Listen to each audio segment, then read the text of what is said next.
오늘은 정말 가슴 아픈 이야기 하나를 해보려고 합니다. 후회, 그리고 끝없는 기다림에 대한 이야기인데요. 이게 한 세대에서 끝나지 않고 다음 세대로까지 이어지는 그런 침묵에 대한 기록입니다. 이 이야기의 시작은 물레 여사라는 분의 한마디에서 비롯됩니다. 요샌 돈이 자식이랑 이어주는 동아줄이라던데 난 너무 일찍 손을 털어버렸어. 아, 이 말 한마디에 정말 많은 게 담겨 있지 않나요? 노년의 삶, 가족 관계, 그리고 되돌릴 수 없는 선택에 대한 깊은 후회 같은 것들이요. 자, 이 이야기를 우리에게 들려주는 사람은 바로 요양보호사입니다. 어느 날이었어요. 한밤중에 정말 갑자기 전화벨이 울리는 거죠. 그 전화 한 통이 그날 밤의 고요함을 완전히 깨버립니다. 전화를 건 사람은 바로 그녀가 돌보던 어르신, 물레 여사였습니다. 급하게 달려가서 본 장면은 정말 참혹했어요. 물레 여사님이 바닥에 쓰러져 계셨는데 소변에 다 젖은 채로 다치고 정말 아무 힘도 없는 모습이었죠. 아, 노년의 고통, 그리고 인간이 얼마나 연약해질 수 있는지가 정말 여과 없이 드러나는 그런 순간이었습니다.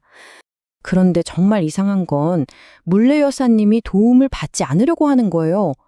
병원은 부르지 마. 제발 그냥 이대로 둬. 이렇게 말하면서 그 아픈 와중에도 마지막 자존심을 지키고 싶었던 걸까요? 전화를 걸려는 요양보호사의 옷자락을 정말 필사적으로 붙잡는 겁니다. 바로 이 절박한 상황에서 화자의 머릿속에 불현듯 잊고 싶었던 기억 하나가 떠오릅니다. 지워지지 않는 상처처럼 남아있던 바로 자신의 어머니에 대한 기억이었죠. 이 이야기에서 가장 마음 아픈 지점이 바로 이 간극이에요. 요양병원에 계셨던 어머니는 계속해서 힘들다고 죽을 것 같다고 외쳤습니다. 하지만 딸이었던 화자는 어땠을까요? 가보면 맨날 괜찮으시던데 그냥 관심받고 싶어서 그러시나 보다 이렇게 생각하고는 점점 그 외침을 무시하게 된 거죠. 어머니가 느끼는 현실과 딸이 인식하는 현실 사이엔 너무나도 깊은 강이 흐르고 있었던 겁니다. 사실 화자의 마음속에는 이런 복잡한 감정이 있었던 거예요. 늙고 약해져 버린 어머니의 현재 모습을 받아들이고 싶지 않았던 거죠. 언제나 나를 위해 희생하고 강인했던 그 엄마의 모습 그대로 있어주길 바랐던 어떻게 보면 좀 이기적인 마음이었을지도 모릅니다. 그리고 이야기는 결국 화자와 어머니의 마지막 통화로 거슬러 올라갑니다.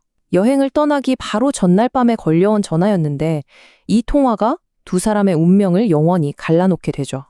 마지막 통화는 결국 격렬한 말다툼으로 번지고 맙니다. 처음엔 제발 집에 데려가 달라고 애원하던 어머니가 나중엔 너 내 집 팔았지? 라며 의심하고 비난하기 시작했거든요. 이걸 듣는 딸의 입장에서도 정말 지칠 대로 지쳤던 거죠. 결국 쌓아왔던 감정이 터져버리고 맙니다. 바로 이 한마디였습니다. 화자가 평생을 후회하게 될 가장 잔인한 말. 엄마, 그만 좀 해. 죽을 거면 벌써 죽었지? 이 말을 내뱉는 순간 모든 게 돌이킬 수 없게 됐다는 걸 그때는 몰랐겠죠.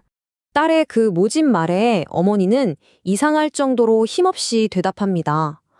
내 머릿속에 다른 사람이 들어앉아 있는 것 같아. 지금 와서 생각해보면 인지 기능이 약해지고 있다는 신호였을 텐데 당시 화자는 너무 화가 난 나머지 그 말의 진짜 의미를 알아챌 겨를이 없었습니다. 그리고 이게 바로 그 마지막 통화의 결과였습니다. 다음 날 아침 어머니는 돌아가신 채로 발견됐고 사인은 심근경색이었죠. 그날 밤의 말다툼은 화자에게 영원히 지워지지 않는 죄책감으로 남게 됩니다. 자, 이제 이야기는 다시 현재로 물레 여사가 있는 반지하 방으로 돌아옵니다. 여기서도 기다림이라는 주제가 나오는데 정말 독특하고도 집요한 방식으로 표현돼요. 혹시 외로움에도 소리가 있다면 어떤 소리일까요? 물레 여사에게는 그게 바로 발소리였습니다. 매일같이 반지하방 창밖으로 지나가는 사람들의 발소리에 귀를 기울이는 게 그녀의 유일한 일과였죠. 시간이 지나면서 화자도 이 기묘한 발소리의 언어를 조금씩 이해하게 됩니다. 바쁘게 지나가는 발걸음, 지쳐서 터덜터덜 걷는 발걸음, 남자, 아이, 수많은 삶이 창밖을 스쳐 지나가죠. 하지만 그 어떤 소리들 속에서도 물레 여사가 그토록 기다리는 단 하나의 발소리, 바로 딸의 발소리는 들리지 않습니다. 그래서 희망과 실망이라는 잔인한 순환이 계속 반복돼요. 어느 날, 우리 딸 발소리야 하면서 확신에 차서 제일 좋은 옷으로 갈아입고 화장까지 곱게 하고 문만 바라보죠. 하지만 문은 끝내 열리지 않습니다. 그리고 그 침묵 속에서 물레 여사는 조용히 눈물을 흘리죠. 이제 화자의 과거와 현재가 하나의 지점에서 겹쳐지면서 이 이야기의 가장 중요한 순간이 찾아옵니다.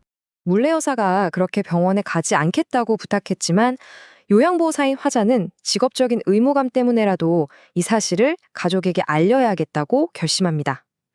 그래서 딸에게 전화를 걸죠. 그런데 신호음만 계속될 뿐 아무도 전화를 받지 않습니다. 전화벨이 울리고 또 울리고 계속 울리는데도요. 이 순간 화자는 섬뜩한 기시감을 느낍니다. 과거 자신이 어머니의 마지막 전화를 외면했던 것처럼 이제는 물레 여사의 딸이 이 도우밀 요청을 외면하고 있는 거죠. 비극이 그대로 반복되는 것만 같습니다. 바로 이때 화자는 모든 걸 깨닫게 됩니다. 아, 내가 지금 한때 내가 저버렸던 그 책임의 반대편에 서 있구나. 도움을 청하는 쪽과 그 전화를 받는 쪽. 이제 그녀는 전화를 거는 사람이 되어서 그 무게를 온전히 감당해야 하는 입장이 된 겁니다. 이 이야기는 결국 우리 모두에게 하나의 질문을 던지는 것 같아요. 만약 당신에게 누군가의 절박한 호출이 들려온다면 당신은 그 수화기를 드시겠습니까? 아니면 외면하시겠습니까? 그 선택의 무게에 대해 다시 한번 깊이 생각하게 만드는 이야기입니다.